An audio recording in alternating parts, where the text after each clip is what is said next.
গত দেড় দশকে দেশে বিচার বহির্ভূত হত্যাকাণ্ডের শিকার হয়েছেন ১,৯২৬ জন, যার মধ্যে সবচেয়ে বেশি হত্যা, গুম আর মানবাধিকার লঙ্ঘনের ঘটনা ঘটে ফ্যাসিস্ট হাসিনা সরকারের ২০১৮ সালের শাসনামলে। সে সময় বিচার বহির্ভূত হত্যার শিকার হন ৪১২ জন।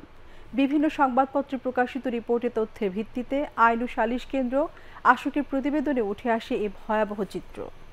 বিটিভিকে দেয়া একান্ত সাক্ষাৎকারে গুম কমিশনের সদস্য ও আশুকের নির্বাহী পরিচালক নূর খান জানান, ভবিষ্যতে এ ধরনের নিকৃষ্ট মানবাধিকার লঙ্ঘনের ঘটনার যাতে পুনরাবৃত্তি না ঘটে সে লক্ষ্যে কাজ করছে কমিশন। শফিউল্লাহ সুমনের প্রতিবেদন। বিচার বহির্ভূত হত্যা, গুম আর মানবাধিকার লঙ্ঘন ছিল ক্ষমতাচ্যুত ফ্যাসিস্ট হাসিনা সরকারের পুরো শাসনামল জুড়ে। বিরোধী পক্ষ দমনে আর মতের অমিল হলেই ঘটেছে গুম ও হত্যার মতো নিকৃষ্ট মানবাধিকার লঙ্ঘনের ঘটনা। আর এসব হত্যাকাণ্ডের বিরুদ্ধে কথা বলারও মুখ বন্ধ করে রেখেছিল ফ্যাসিস্ট সরকারের পেটুয়া বাহিনী। ফ্যাসিস্ট হাসিনা সরকারের শাসনামলে সবচেয়ে বেশি বিচার বহির্ভূত হত্যার ঘটনা ঘটে ২০১৮ সালে। এবছরই হত্যার শিকার হন ৪১২ জন। এর মধ্যে পুলিশের হাতে ২১৬টি, র্যাবের হাতে ১৩৫টি ও অন্যান্য বাহিনীর হাতে ১৭টি হত্যাকাণ্ডের ঘটনা ঘটে। বিগত সরকার তো আসলে এই বিষয়গুলোকে কখনোই হিসাবে আনেননি, অর্থাৎ তারা কখনোই এই বিষয়টাকে অ্যাড্রেস করতে চাননি। ফলে আমরা যেটা দেখেছি স্বৈরাচার সরকারের আমলে এই ধরনের প্রশ্ন আমরা যখন তুলেছি তখন তারা হেয় তাচ্ছিল্যভাবে জবাব দেওয়ার চেষ্টা করেছেন, পাশ কাটিয়ে যাওয়ার চেষ্টা করেছেন।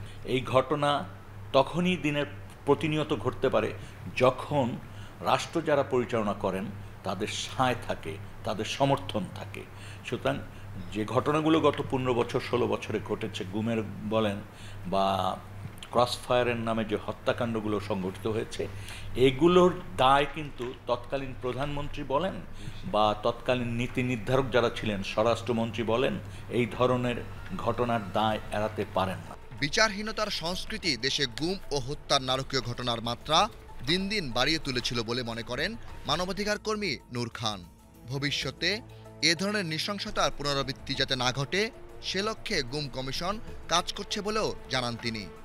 এই ধরনের ঘটনা কিভাবে ঘটেছে, কারা ঘটিয়েছেন এবং এটি ক্ষতিগ্রস্ত ব্যক্তি যারা তাদেরকে খুঁজে বের করা ইত্যাদি বিষয়গুলো যুক্ত হয়েছে গুম কমিশনে। এবং তারা যেভাবে কাজ করছে তাতে আশা করা যায় যে ভবিষ্যতে গুমের ঘটনা যারা ঘটান তাদেরকে হাজারবার চিন্তা করতে হবে। যেহেতু কমিশন হয়েছে, কমিশন যেহেতু চিহ্নিত করবে দুর্বৃত্তদের এবং তাদের বিচারের মুখোমুখি দাঁড়া করাতে সাহায্য করবে, সেই ক্ষেত্রে হয়তো ভবিষ্যতে এই ধরনের ঘটনাগুলি ঘটবে না।